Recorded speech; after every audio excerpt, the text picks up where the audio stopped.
ঠিক আছে, আমাকে কেউ পৌঁছে না। না পোষে না, কে বলছে তোর চেহারা ভালো যদি হতো, তাহলে সবাই আমাকে বলতো, আরে তুই কেমন আছিস, ভাই কেমন আছিস, সবাই পৌঁছে দিত। আরে না, সবাই বসবে কেউ এখন না। পৌঁছে না।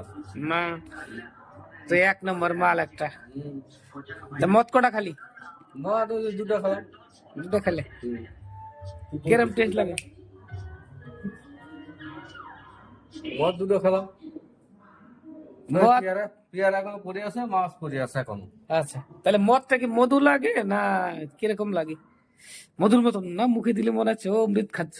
শোনো, আমাকে আজকে ঢালাই করাইছো, হ্যাঁ খাটনি তো হয়েছে কম বেশি, হ্যাঁ, সিমেন্ট ফিমেন্ট দিছি। বাহ, হুম, মানে শরীরটা একটু ব্যথা হয়ে গেছে তাই তো? ব্যথা তো আমার তো আগেই আছে। আচ্ছা, ব্যথা কোথায়? তো- কোথায় বুকে ব্যথা আমার, কোথায় মানে? আমার মনে ব্যথা নাকি? না, মনে আমার কোনো ব্যথা নাই। মনে ব্যথা নাই না? না, মনে কোনো ব্যথা নাই। হ্যাঁ। আমার বুকে ব্যথা আছে।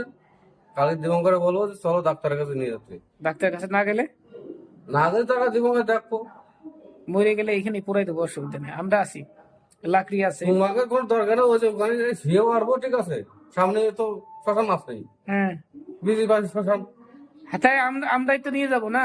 তোমাকে তো লাগবে না, আমি যাই শুয়ে পারবো ওখানে। তুমি শুয়ে পড়বা কি করে? তাই কি গেট খোলাই আছে, কোনো অসুবিধা নেই। আমার দামে নিয়ে যাবানি, কিছু হয়ে গেলে আমরা আছি। ঠিক আছে, ওই কাজটা আমরা খুব ভালো করব, কিছু হয়ে গেলে কাজ, সৎ কাজটা আর কিছু করি আর না করি। বলো কৃষ্ণা, আমার বুকে লাগা হয়েছে, এটা তোর বেআইনি মারছ। হ্যাঁ, মানে ও বুঝে সাথে পারলেন না ছেলেটা। বুঝে কি, আমার যে আমার গ্রামের লোক দেখতো না, হ্যাঁ কৃষ্ণার আমি দেখে দিতাম।